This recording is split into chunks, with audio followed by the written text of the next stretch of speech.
Olá, pessoal. Voltamos então com o nosso segundo módulo, né? Do nosso conteúdo, né? Do gramático aí para tecido.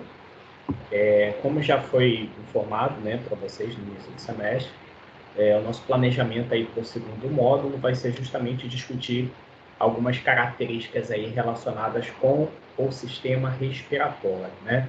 Então, vocês vão perceber que eu dividi em algumas etapas, começando então com toda aquela parte do trato respiratório superior, né, cavidade nasal, laringe, faringe, traqueia, para que de fato a gente possa estar nas próximas aulas conversando um pouquinho a respeito da dinâmica dos brônquios, bronquíolos, pulmão, né, e também falando um pouquinho dos vasos sanguíneos que suprem, né, que vão estar diretamente ligados aí com o pulmão.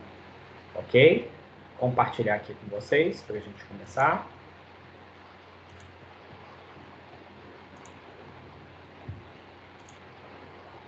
Beleza? Pessoal, opa, vou voltar aqui. Pessoal, como é de costume, né? A gente já vem falando isso há bastante tempo, né? A gente vai estar sempre falando um pouquinho então da histologia e da embriologia, um pouquinho do desenvolvimento dessas estruturas, para que a gente possa estar observando de fato o que aquilo vai resultar em termos de composição histológica. Tá? Então, como eu disse, a nossa temática de hoje, microscopia e desenvolvimento da laringe, traqueia e cavidade nasal. Tá? Então, a gente vai estar observando aí algumas características que, de fato, estão diretamente relacionadas com essas estruturas, né? E que vão, né, até certo ponto, participar diretamente de toda essa dinâmica relacionada ao processo respiratório. Então, começando pela dinâmica da embriologia, né, do desenvolvimento embrionário. Então, quando a gente fala do desenvolvimento da cavidade nasal, nós observamos que essa cavidade nasal ela vai estar relacionada diretamente com o desenvolvimento da face. Então, nós observamos que esse processo ele vai acontecer entre a 4ª e a 10ª semana. E nesse período, alguns eventos, né, irão acontecer e, de fato, a gente começa a perceber a formação dessas estruturas, tá? O que nós podemos observar, de fato, é que todo o processo de formação dessas cavidades nasais, elas vão estar diretamente relacionadas com o 4º arco faríngeo, né? Então, só mais ou menos aqui, mostrando, então, a proeminência frontal nasal, né, diretamente relacionada aí com o processo de desenvolvimento da face. Então, conforme nós observamos, né, de fato, toda a dinâmica, né, de expansão, de crescimento, e, consequentemente, isso vai fazer com que também tenha o desenvolvimento dessas fossetas, né, dessas fossas nasais, dessas características relacionadas aí à cavidade nasal. Então, pessoal, de maneira um pouco mais específica, o que nós observamos, vamos considerar só essa parte aqui roxinha, né? O que nós observamos, de certa forma, é que lá por volta da 4ª semana, nós já temos um processo de desenvolvimento de placoides nasais. O que seriam esses placoides nasais? Nada mais são do que, por exemplo, alguns neurônios sensoriais, né? Diferenciação de neurônios sensoriais. Isso é interessante, né? Porque vai diretamente, né, ter uma conexão direta aí com aquilo que seria o bulbo olfatário. Aí, um pouco mais para frente, quando a gente considera, por exemplo, lá por volta da 6ª semana de gestação, essas fossas nasais, por conta do crescimento da face, elas começam a se aprofundar em direção ao telencéfalo. Então, vamos imaginar, pessoal, como se ela estivesse crescendo para dentro do crânio, né? Como se ela estivesse aqui, mais ou menos, na base do crânio, eu tenho o desenvolvimento, aquilo que seria o aprofundamento em direção ao telencéfalo. Então, isso muito por conta justamente do crescimento dessas proeminências nasais, né, que aí vão estar diretamente ligada a um processo aí de penetração da própria estrutura, né, em direção ao mesento. Tá? E aí, o que nós observamos, de certa forma, é a formação de dois processos nasais medianos, que conforme eu tenho toda a dinâmica daquele dobramento, né, esses processos nasais medianos, eles acabam se entrando na linha média. Então, imaginar as saliências faciais, então, aquilo que seria exatamente o desenvolvimento da face. Então, esses processos nasais medianos, eles vão se aproximar e acabam se fundindo na linha média. Então, pessoal, que essa cartilagem relacionada à cavidade nasal, ela vai estar diretamente ligada justamente à união desses dois processos nasais medianos. Tá? Então, aí eu tenho a formação de um segmento intermaxilar. E é interessante que depois que eu tenho a fusão desses processos medianos, nós observamos aí, né, interno e externamente, a formação de 3 componentes. Inicialmente, aquilo que seria esse componente labial, né, que vai estar formando aquele filtro do lábio superior. Aí eu tenho o componente do maxilar superior, que vai ser aquele que vai estar, imaginar a parte mais interna, né, que vai ter aqueles incisivos superiores. E eu tenho um componente palatino, né, que vai ser exatamente aquele palato primário, já que a gente está fazendo isso daqui, ó, então está fechando, então que vai estar relacionado a esse palato. Então, como se fosse uma divisão da cavidade oral com a cavidade nasal, né? E a gente vai ver como que esse processo ele acontece. Então, esse seria o início do desenvolvimento da cavidade nasal. E aí, ó, só para a gente ter uma ideia, o processo que eu comentei com vocês, então eu tenho as saliências na face, então aqui eu tenho aquele processo frontal, então inicialmente eu tenho o processo nasal mediano e o processo nasal lateral. Então, pessoal, vamos imaginar que esse processo nasal lateral é justamente que vai estar dando origem àquelas asas, né, do nariz. E como eu disse para vocês, esse mediano, que vai ser o roxinho, que vai se encontrar nessa região mediana, é de fato aquela que vai estar relacionada aí à formação do tecido cartilaginoso, né? Que vai estar diretamente ligada aí à questão da formação dessa cavidade nasal, tá? É interessante, pessoal, que toda essa dinâmica ela está acontecendo ao mesmo tempo.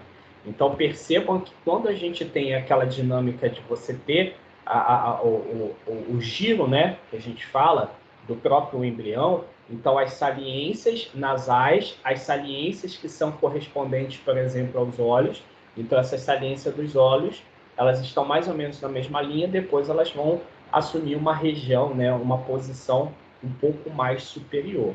Então, isso está diretamente relacionado, por exemplo, ao desenvolvimento da face. Então, ó, saindo dessa dinâmica externa, vamos ver um pouquinho o que acontece na região interna, né, no desenvolvimento dessa cavidade. Então, a primeira coisa, aquela proeminência nasal mediana, né, é onde eu tenho a formação dos placoides, que são aquelas células nervosas diferenciadas, né?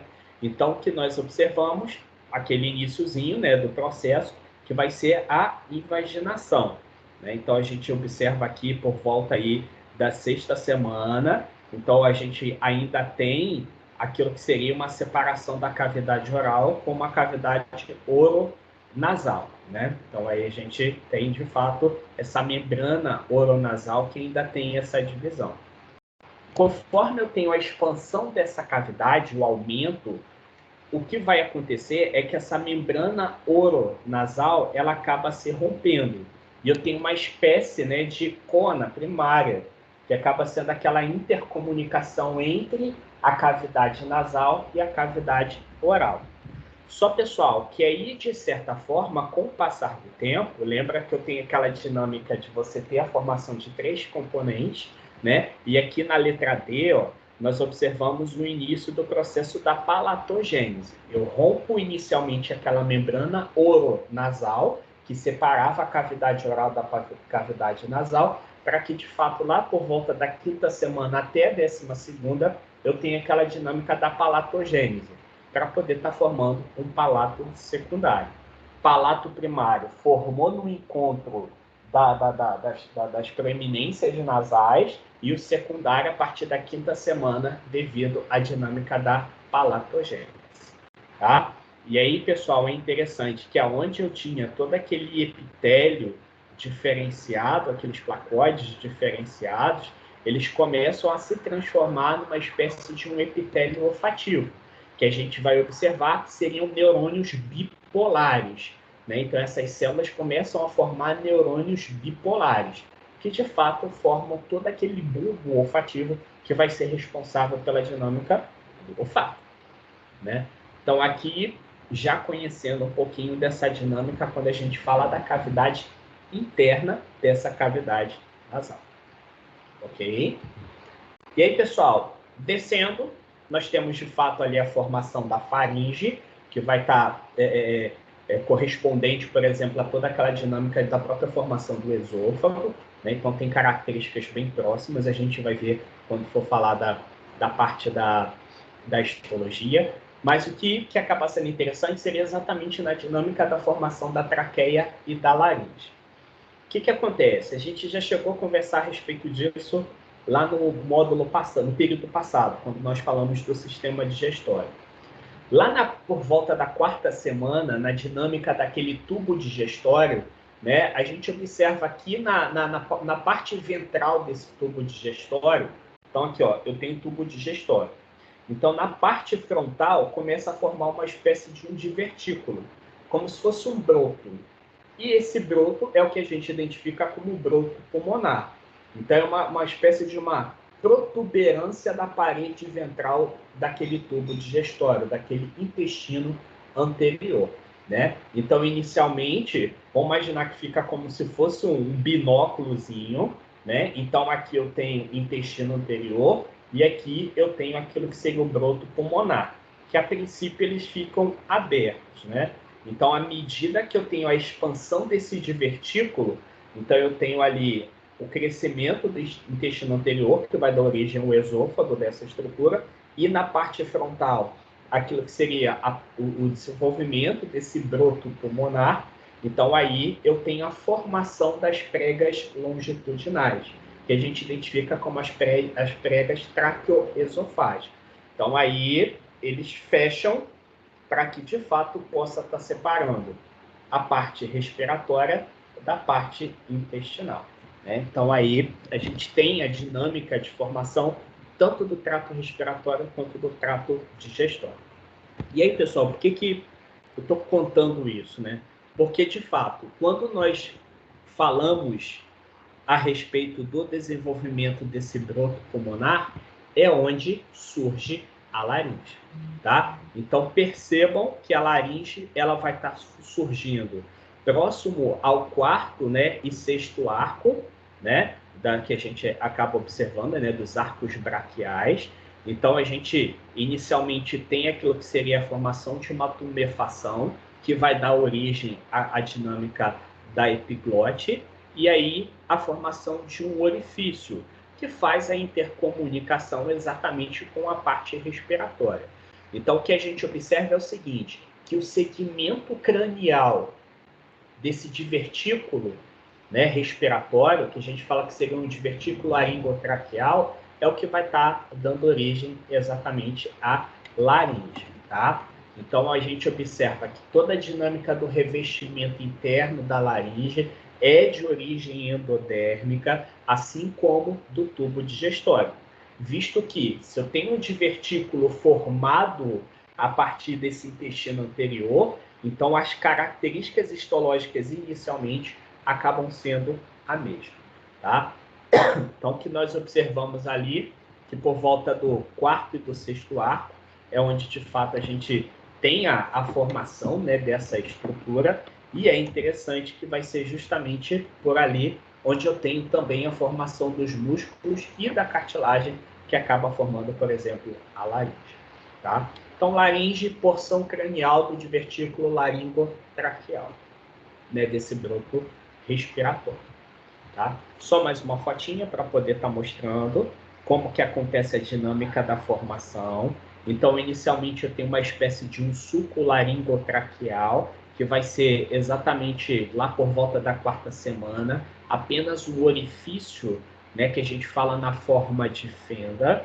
Conforme eu tenho crescimento, né, o crescimento desse broto respiratório, desse broto pulmonar, nós observamos que essa fenda ela tende a aumentar. Isso é importante, né, que vai estar dando origem a esse canal laríngeo, né, e aí vai ter a formação das cordas vocais falsas, cordas vocais verdadeiras.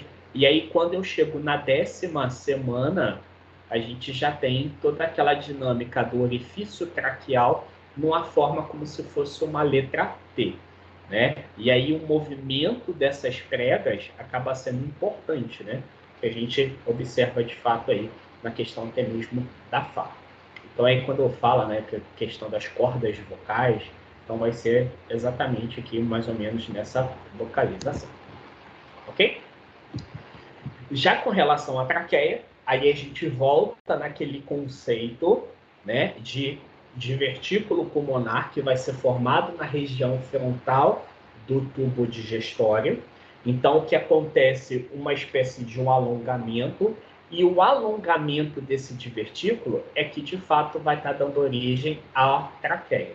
Tá? Então, a laringe inicialmente e a traqueia vai ser por conta desse alongamento da parede distal desse tubo.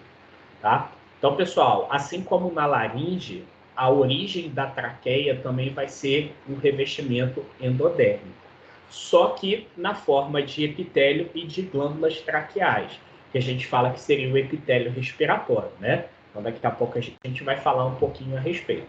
E aí, pessoal, toda a dinâmica relacionada ao tecido conjuntivo, ao tecido cartilaginoso e até mesmo ao músculo que vai estar na formação da traqueia, aí eu já tenho uma origem do mesoderma esplânico, tá? Então é interessante, pessoal, que aí logo depois que eu tenho uma separação, que eu tenho aquela septação, aí a gente vai ver que é o tema que nós vamos conversar na próxima aula, que seria duas invaginações laterais, né? Que seria exatamente esses pontinhos amarelos, né? Então, ó, logo depois que eu tenho uma separação, aí a gente começa a observar aquilo que seria os brotos brônquios, né? Que aí vai ser a próxima etapa relacionada ao trato respiratório, né, inferior, continuação do inferior. Ok? Então, só para poder estar mostrando o aparelho respiratório em formação.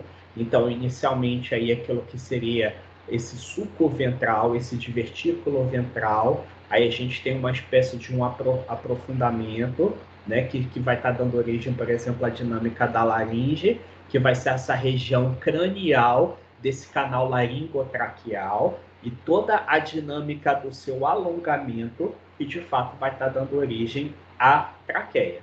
E aí, pessoal, na sua parte caudal, aí eu tenho novamente aquilo que seria uma espécie de uma bifurcação para que possa estar dando origem àquelas ramificações brônquicas, né? Então, essa é a dinâmica relacionada ao desenvolvimento dessas estruturas iniciais. Então, ó, falando agora um pouquinho de toda a dinâmica de característica histológica dessas estruturas. Então, começando pelas fossas nasais, né? Pela cavidade nasal, que foi aquilo que a gente viu anteriormente. Então, nós observamos que essas fossas nasais, elas acabam sendo formadas, né, por três regiões.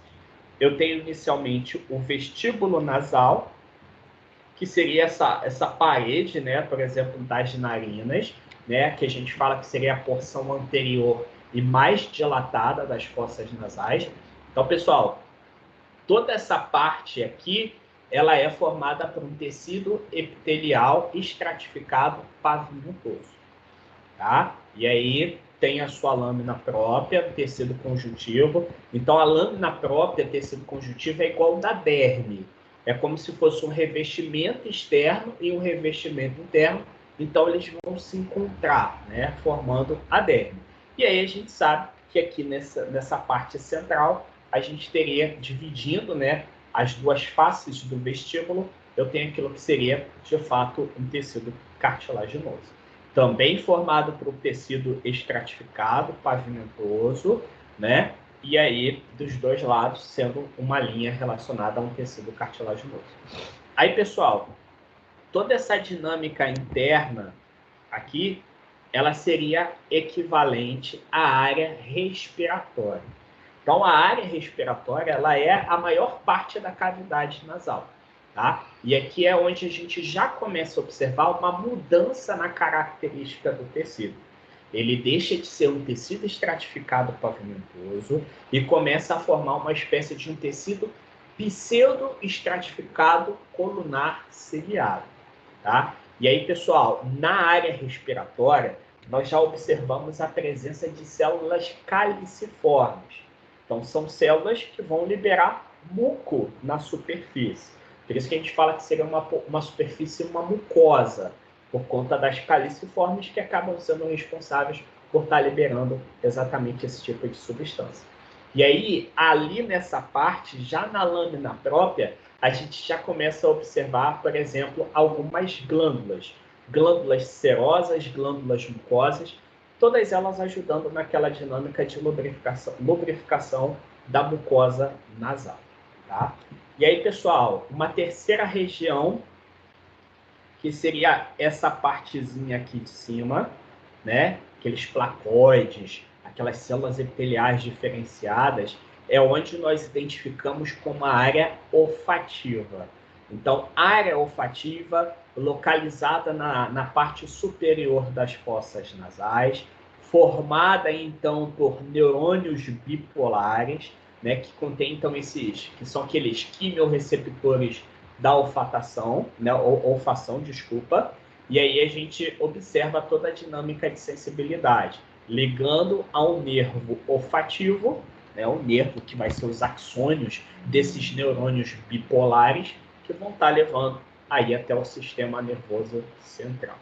Tá? Então, essa é a dinâmica da formação, né, da estrutura, né, relacionada, por exemplo, a essa fossa nasal. Tá?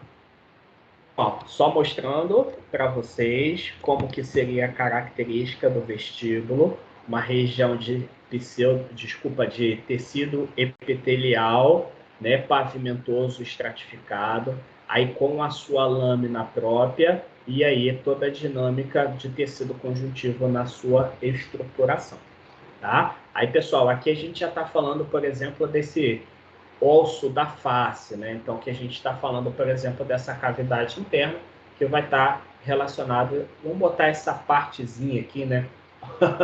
Como seria aqui, mais ou menos, então, que aí nessa lâmina aqui já dá para a gente ver até mesmo o tecido ósseo, tá?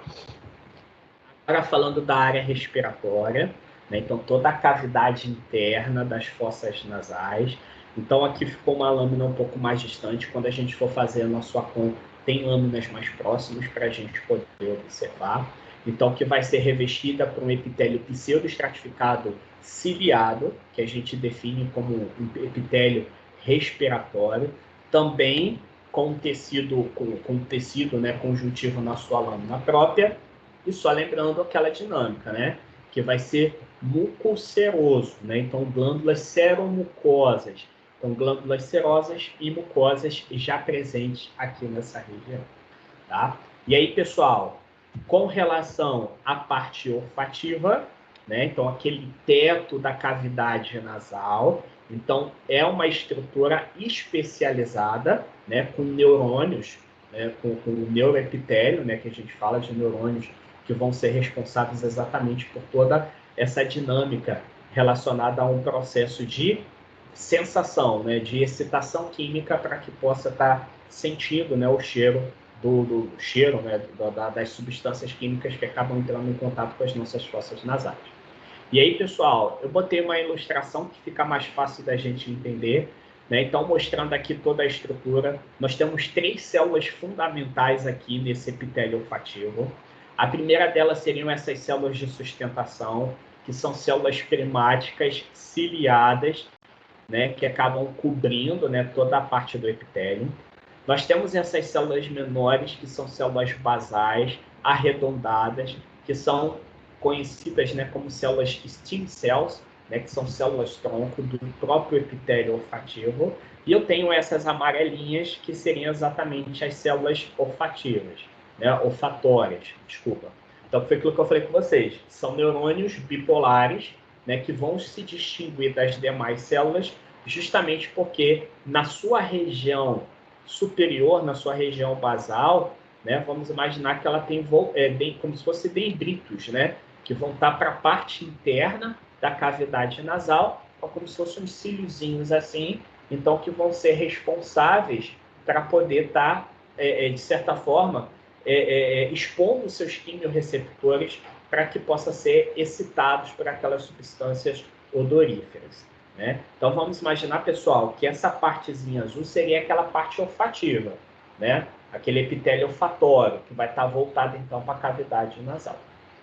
E além dessas estruturas, nós temos uma glândula de Bowman, que é uma glândula que constantemente ela está liberando líquido na superfície desse epitélio olfativo. E essa glândula ela é importantíssima. Por quê? Ela limpa os cílios, né, os dendritos desses neurônios bipolares, justamente para que novas substâncias possam estar aderindo aí a esses quimiorreceptores excitáveis, né? Então aí mais ou menos relacionado, por exemplo, a você tirar aquele padrão para que possa de fato sentir um próximo, né? Então aí a gente tem essa dinâmica. Então aí falando então a respeito dessas três estruturas, então finalizando com esse epitélio olfativo. Aí, pessoal, só para poder estar ilustrando, aí as glândulas de Bowman, cápsulas de Bowman é lá nos rins, né? Então a gente tem as glândulas de Bowman, né, que seriam essas que a gente começa a observar aqui nessa lâmina própria. E aqui toda a dinâmica relacionada às células de sustentação. Aqui está um aumento relativamente menor, então não tem como a gente diferenciar, né, podemos dizer assim. Mas lembrando que aqui eu tenho todas aquelas células colunares, mais aqueles neurônios bipolares, e na região basal, aquelas células basais, né? Então, que vão fazer parte da composição desse epitélio olfatório. Ok? Ainda com relação a essa região, pessoal, nós observamos também a presença dos seios paranasais. Que a gente observa o seio frontal, né? Aí nós observamos aqui o esfenoide, aí temos também o etimoide e o maxilar. Então são 4 no total. Todos esses 4, eles são regiões que vão estar aderidas no meio do osso da face. É como se fosse uma parte oca do osso, né? E são locais que vão ser formados exatamente por o epitélio respiratório, tá? E é interessante, pessoal, que esses seios paranasais, eles ainda mantêm uma intercomunicação com a fossa nasal, tá? Então aqui a gente não dá para ver, mas é como se fosse um canalzinho ainda relacionado às fossas nasais. Então, ele vai ser rico também em células mucosas, né? Só que, de fato, diferente da área respiratória, vão ter poucas células caliciformes, né? Então, eles drenam toda a substância que acabam sendo produzidas nessas regiões, exatamente em direção à cavidade nasal, né? É interessante, pessoal, que numa situação, né, de sinusite, né? Então, que a gente observa exatamente a inflamação desses seios paranasais, é justamente devido a essa intercomunicação a possibilidade de micro-organismos e impureza de estarem se instalando ali. Então, acaba criando um ambiente com uma espécie de um exudato, né? Como se fosse um edema leucocitário ali naquele local, que aí vai estar caracterizando um processo inflamatório. Aí vai dar dor, né? Vai dar aquela sensação exatamente de como se estivesse latejando. Então, porque é um ambiente que fica no meio do osso, né? Então, vocês imaginam a compressão que acaba fazendo em terminações nervosas, que aí tem toda aquela sensação, né? Quem tem sinusite sabe exatamente do que eu estou falando, ok? Então, ó, só para a gente observar característica, ó. Então, epitélio respiratório, lâmina própria, e aqui, ó, o tecido ósseo, né? Lembrando que ele está inserido no meio dos ossos da face. Então, ó, epitélio respiratório e os ossos, né? Sua lâmina própria e os ossos. Então, aqui mostrando, ó, um seio maxilar, um seio frontal e aqui um etimoide, né? Mesma coisa, o epitélio respiratório, né, com aquela parte ciliada, e aí toda a dinâmica relacionada, né, podemos dizer assim, à lâmina própria e os tecidos relacionados aí a essa lâmina própria, adjacente nessa lâmina própria, ok? Seguindo então, saindo então dessa cavidade oral, a gente vai falar um pouquinho da faringe. Então, a faringe, pessoal, vai ser dividida então em nasofaringe, orofaringe e laringofaringe. Quando eu falo da nasofaringe, que vai ser essa região aqui mais superior, então é interessante que ela ainda vai ser formada por células do epitélio respiratório, né, que seria, de fato, né, aquele epitélio pseudoestratificado. Já com relação à orofaringe, que vai ser essa região mais interna, ela vai ter característica exatamente de um epitélio estratificado pavimentoso, né? Então, eu consigo diferenciar a naso da orofaringe exatamente por conta da característica da sua mucosa. Aqui uma mucosa respiratória na nasofaringe, enquanto na orofaringe nós temos um epitélio estratificado pavimentoso. Ok? Então, aí, observamos a questão da faringe.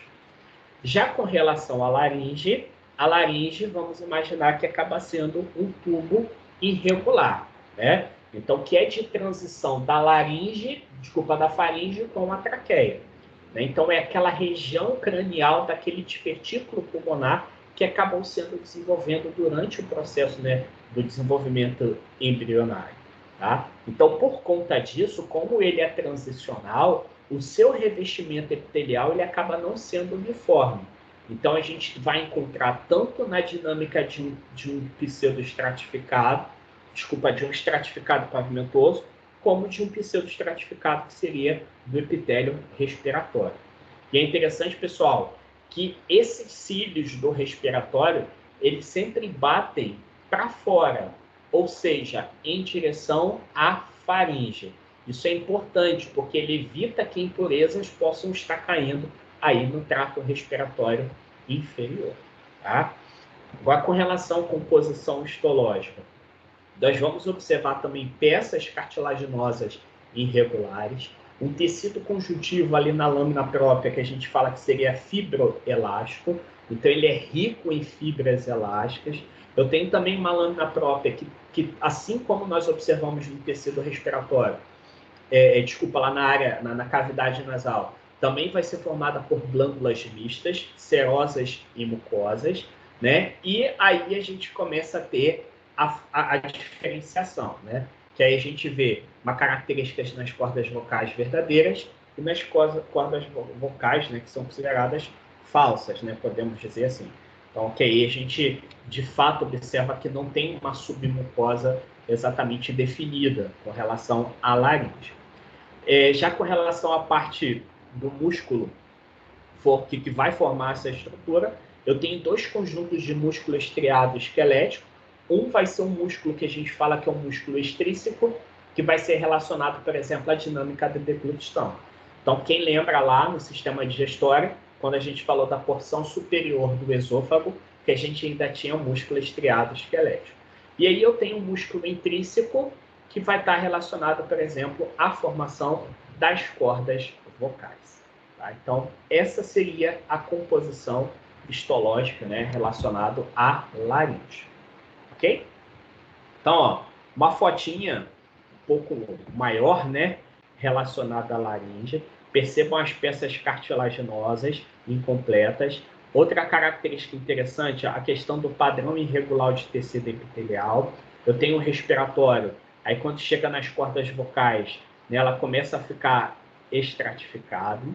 Então é interessante que na questão na dinâmica, né, de formação da laringe, a gente acaba observando dois pares de prega, né, devido a essa irregularidade com relação a esse tecido epitelial. O primeiro par superior, que a gente fala que seria a prega vestibular, né, que são as falsas cordas vocais. Então aqui eu tenho, né, um tecido conjuntivo frouxo e as glândulas mucocerosas, né, as glândulas mucosas e serosas, né? Em contrapartida, eu tenho o segundo par, né, que seria a parte inferior, né, onde eu tenho as cordas vocais verdadeiras.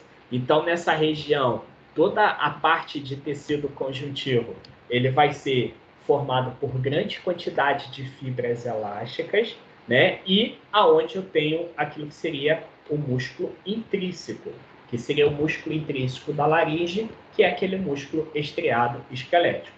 Então, tem aqui, ó, músculo vocal. Então, relacionado exatamente à prega vocal.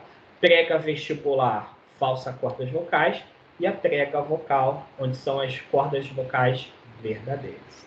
Tá? Então, aí a bucosa é, de fato, onde a gente tem uma maior irregularidade. Então, pessoal, percebam a transição. Eu tenho um anel traqueal, que é onde a gente vê já uma peça de cartilagem contínua, que aí vai estar dando origem, de fato, à traqueia. Ok? Ainda com relação à dinâmica da laringe, né, a gente observa também a formação da epiglote, que vai ser, de fato, um prolongamento laminar da laringe, que vai estar exatamente nessa região cranial, né, como se fosse aquela tampinha, né, podemos dizer assim, que separa a faringe da laringe e também do canal do esôfago, né? Então, ali vai ser uma peça, né, que a gente fala que seria um eixo de cartilagem elástica revestida por um tecido conjuntivo e epitélio. E é interessante, pessoal, que ela vai ter uma face anterior, né, e uma face posterior. A face anterior, que é voltada para a faringe, né, a gente observa um tecido epitelial estratificado pavimentoso. Agora, a face dorsal posterior, que é voltada para a laringe, aí a gente já observa um tipo de tecido respiratório, né? O tecido epitelial respiratório. Então, ó, aqui eu tenho a face anterior ventral, percebam um tecido epitelial, né, estratificado pavimentoso, e aqui eu tenho a região, a face dorsal posterior, que vai ser o tecido do tipo respiratório. Ok? E aí, para a gente finalizar essa primeira parte do tecido respiratório, a gente observa aí aquilo que seria a histologia da traqueia. Então, pessoal, laringe, então todo aquele alongamento daquele broto pulmonar relacionado à traqueia. Então, é um tubo que continua com a laringe e ramifica-se em dois broncos. Então, é a transição da laringe até as ramificações dos brônquios pulmonares. Então, pessoal, toda essa região ela vai ser formada com epitélio do tipo respiratório. Tá? Então, vai ter tecido epitelial, sua lâmina própria de tecido conjuntivo frouxo e fibras elásticas. Então, ali nessa lâmina própria, a gente também tem a presença das glândulas seromucosas. Percebam que só onde eu tenho a presença das cordas vocais, que é o ambiente onde eu não tenho a presença dessas glândulas seromucosas, né? Demais, ao longo de toda a estrutura, a gente já observa, de fato, toda essa dinâmica. E aí, pessoal, logo abaixo dessa lâmina própria, eu tenho uma cartilagem hialina, que aí já vai ser um processo contínuo, diferente, por exemplo, da laringe, que são peças de cartilagem. Aqui percebam que é um processo contínuo, né? E aí também com a formação de feixes de músculo liso, né? Que vai estar preso aí ao pericôndrio aí desse tecido cartilaginoso. E é interessante, pessoal, que por ser um tipo de contração voluntária, né? Então ele participa diretamente do reflexo da tosse. Então, quando a gente tosse, é contração desse músculo liso para poder ajudar a expelir, a jogar para fora qualquer substância que tenha entrado aí no trato respiratório. Tá? Então, aí, depois dessa camada de cartilagem, eu tenho novamente um revestimento de tecido conjuntivo frouxo, que vai estar relacionado à camada adventícia. E muitas das vezes, pessoal, essa camada adventícia ela acaba meio que se confundindo com o próprio órgão, né, com o tecido do órgão adjacente. Ok? Então, ó, uma fotinha mais próxima. Epitélio respiratório, pseudoestratificado ciliar. A lâmina própria, né? Aí essa lâmina própria, ó, a peça de cartilagem contínua, Abaixo dela, então, a gente tem exatamente um músculo liso, né, uma camada de músculo liso, e depois eu tenho a camada adventícia. Aí, pessoal, como ele vai estar, aqui eu tenho o esôfago e aqui a traqueia, então o músculo esquelético do esôfago, né, que vai estar exatamente nessa parte mais superior, ele acaba meio que entrando. Então, tanto que a camada adventícia se mistura com a camada adventícia do esôfago e logo abaixo aquele músculo esquelético da parede do esôfago. Então, vamos imaginar que esse corte histológico ainda é da parte superior, né? Já que entrando um pouco mais, a gente já tem o músculo liso e não mais o músculo esquelético lá no esôfago. Ok? Então, ó, dando um zoom aqui na parte do tecido respiratório, percebam, então, que aqui eu tenho as glândulas, que são as células caliciformes, né? As glândulas unicelulares. Então, tecido pseudoestratificado, ciliado. Então, pessoal, importante que a importância desses cílios é justamente para a retenção de partículas, né? E até mesmo de micro-organismos. E eles batem sempre em direção à traqueia, desculpa, à faringe, justamente para que possa estar evitando que aconteça a entrada dessas impurezas.